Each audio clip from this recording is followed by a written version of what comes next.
First ever factory outlet, Mukunda Jewelers.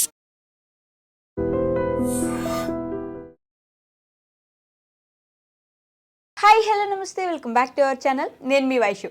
Health insurance ఎవరికి ఎప్పుడు ఏం జరుగుతుందో తెలియదు కాబట్టి హెల్త్ ఇన్సూరెన్స్ చాలా ఇంపార్టెంట్ అనుకుంటూనే ఉంటాం.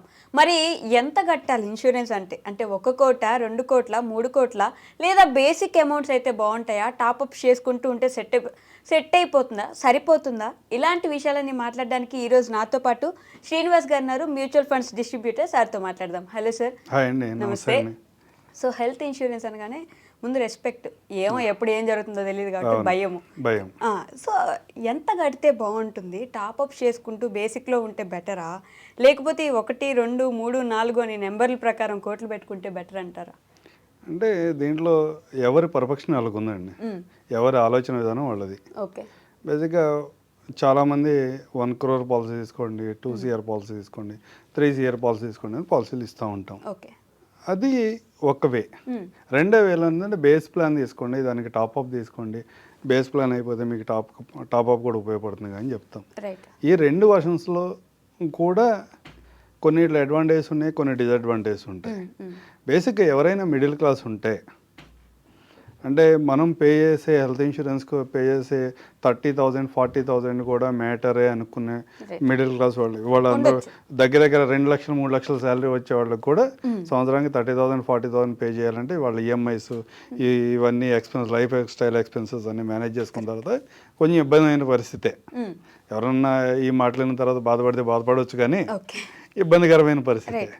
అలాంటప్పుడు మనం ఏం చేయాలి అనేది ఒక ప్రాపర్ ప్లాన్గా చేసుకుంటే కనుక ఈ పాలసీస్ని డిస్కంటిన్యూ చేయకుండా ఉంటాం. అంటే ఇవాళ ఏదో ఒక ఈవెంట్ చూసిన తర్వాత ఫ్యామిలీ మెంబర్స్లోనో ఫ్రెండ్స్లోనో ఏదో చిన్న ఈవెంట్ మంచో చెడో చూసిన తర్వాత రేపు మనకు కూడా ఒక హెల్త్ ఇన్సూరెన్స్ ఉంటే బాగుంటుంది కానీ యాంగ్జైటీలో ఉంటాడు. ఆ టైంలో నా బట్టి వాళ్ళు ఎవరో వెళ్తాం. నా టార్గెట్స్ నాకు ఉంటాయి, దీంట్లో ఎలాంటి అబద్ధం చెప్పడానికి ఏం లేదు. నా ఇన్కమ్ సోర్స్ నాకు ఉంటుంది, నా టార్గెట్స్ నాకు ఉంటాయి. దానికోసం నేను చెప్పే ప్లాన్ నేను చెప్తూ ఉంటాను. కానీ ఇన్వెస్టర్ ఏం ఆలోచించుకోవాలి, ఎవరైతే పాలసీ తీసుకుందాం అనుకున్నారో అతను ఏం ఆలోచించుకోవాలి. నేను ఒక ఉదాహరణ మీకు చెప్తాను. 1 కోటి రూపాయల పాలసీ ఒక 35 సంవత్సరాల వ్యక్తికి, 1 కోటి రూపాయల పాలసీ నేను ఇవాళ ఆఫర్ చేస్తుంటే కనుక ఒక 50,000 రూపీస్ ప్రీమియం అవుతుంది. అదే 1 కోటి రూపాయల ప్లాన్ ఒక 10 లక్షలు బేస్ ప్లాన్ తీసుకున్న తర్వాత ఒక 90 lakhs టాప్అప్ ప్లాన్ కనుక తీసుకున్నట్టయితే అతనికి 30,000 రూపీస్లో కంప్లీట్ అయిపోతుంది. ఓకే. అంటే 20,000 రూపీస్ వేరియేషన్ ఉంటుంది. ఏమిటి తేడా? మీరు స్ట్రైట్ అవే 1 crore పాలసీ తీసుకున్న దాంట్లో మీ హాస్పిటాలిటీ బాగుంటుంది. ఏమేంటి, మీకు సూట్ రూమ్ ఇస్తారు, డీలక్స్ రూమ్ ఇస్తాడు, సూట్ రూమ్ కూడా ఇస్తాడు. కానీ మనం హాస్పిటల్కి వెళ్తుంది రికవరీ అయ్యి బయట రావడం కోసం, కానీ ఎంజాయ్ చేసేటానికి హోటల్స్కి వెళ్ళట్లేదు. అది ఒక రకం. రెండో రకంలోకి వచ్చి ఓన్లీ సింగిల్ రూమ్ మాత్రమే ప్రొవైడ్ చేస్తాము. కొన్ని రకాల ఎక్స్పెన్సెస్ ఉంటే అవి చిన్న అమౌంట్స్ ఏమైనా ఉంటే మనం పే చేసుకోవాలి. ఇలాంటి వాటిలో ఉంటుంది. కానీ ఈరోజు 50,000 పే చేయించడం వల్ల భవిష్యత్తులో ఎలాంటి ప్రాబ్లమ్స్ వస్తాయి అనేది మనం ఆలోచించుకోవాలి.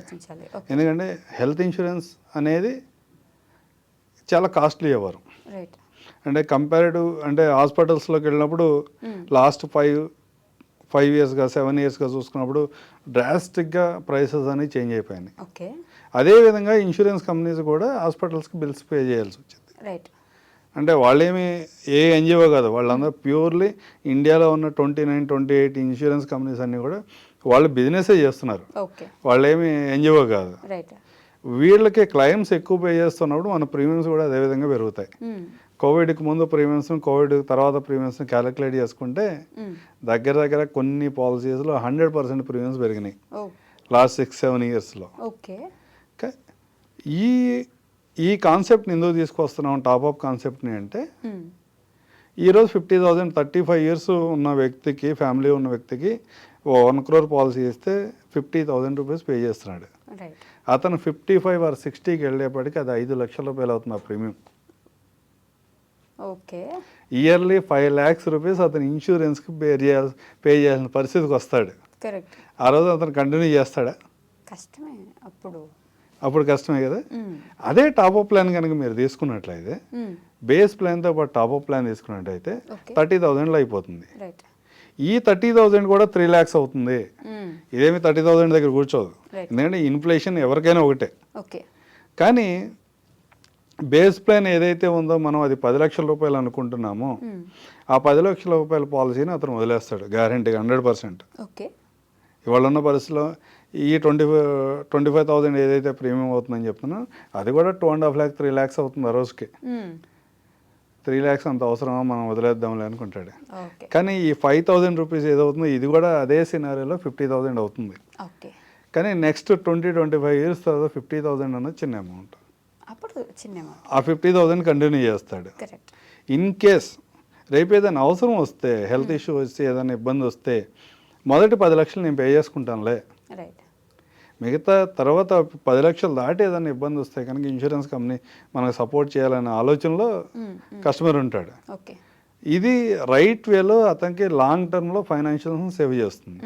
అట్లా కాకుండా ఏదో ఒక పాలసీ లేని మనం కనుక పెద్ద పాలసీ ఇప్పుడే 1 కోటి 2 కోట్ల రూపాయల పాలసీలు తీసుకువెళ్తే ఇన్ఫ్లేషన్ తగ్గట్టుగా ప్రీమియమ్స్ అన్ని పెరుగుతున్నప్పుడు ఏదో ఒక సిచ్యువేషన్లో వరస్ట్ సిచ్యువేషన్ లేకపోతే ఇదంతా ఎందుకు అన్నెసరీ మనకేం ఉపయోగపడలేదు అన్న సిచ్యువేషన్లోనూ పాలసీని కనుక డిస్కంటిన్యూ చేస్తే తర్వాత ఏదైనా ఇబ్బంది వస్తే కనుక వాళ్ళకు ఉండదు. అందుకని యాజ్ ఏ అడ్వైజర్గా మేమైతే ఒక బేస్ పాలసీ తీసుకోండి, దానికి టాప్అప్ యాడ్ చేసుకోండి, మీ ఫైనాన్షియల్ సేఫ్గా ఉంటాయి.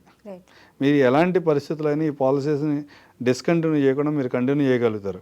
అట్లా కాకుండా ఇవాళ మార్కెట్లో జరుగుతున్నటువంటి అంటే ఎవరి కాళ్ళు మార్కెటింగే చేస్తాం కదా, ఆ మార్కెటింగ్ ట్రాప్లో పడిపోయి కనుక మీరు 1 కోటి 2 కోట్లు అనుకుంటా అలాంటి పాలసీలు తీసుకుని కనుక మీరు వెళ్తే అంటే మీరు బేర్ చేయగలిగిన కెపాసిటీ ఉన్న హెచ్ఎన్ఐస్కో అల్ట్రా హెచ్ఎన్ఐస్కి అయితే ఇబ్బంది ఏం లేదు. కానీ మిడిల్ క్లాస్ బిలో మిడిల్ క్లాస్లో ఉన్న వాళ్ళు కనుక ఇలాంటి పెద్ద పెద్ద పాలసీలను ఈరోజు తీసుకుని కనుక మీరు తీసుకుని హోల్డ్ చేస్తే లాంగ్ టర్మ్లో ఆ పాలసీస్ని మీరు పే చేయలేక వాటిని డిస్కంటిన్యూ చేసుకుంటారు.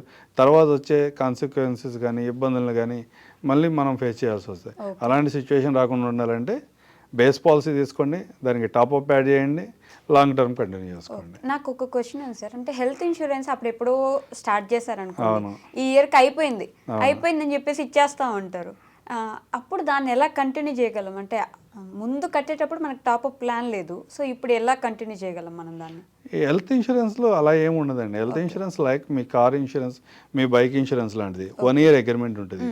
1 yearకి కంప్లీట్ అయ్యే లోపు కనుక మనం రెన్యువల్ చేసుకుంటే మాత్రమే నెక్స్ట్ ఇయర్ కంటిన్యూ అవుతూ ఉంటుంది. అంతేగాని లైఫ్ ఇన్సూరెన్స్ లాగా ఒక 10 years పే చేస్తాం, 15 years పే చేస్తాం అట్లా ఏమి ఉండదు. ఇది ఓన్లీ 1 year అగ్రిమెంట్ ఉంటుంది. 1 year తర్వాత మనం టిల్ ఎండ్ వరకు 99-100 years వరకు కూడా మన పాలసీని కంటిన్యూ చేయొచ్చు. ఈ సైకిల్స్లో మన ఏజ్ పెరిగే కొద్దీ ప్రీమియమ్స్ ఇంక్రీజ్ అవుతూ ఉంటాయి, ఎందుకంటే రిస్క్ పెరుగుతుంది కాబట్టి. ఓకే సార్, థ్యాంక్ యూ అండి.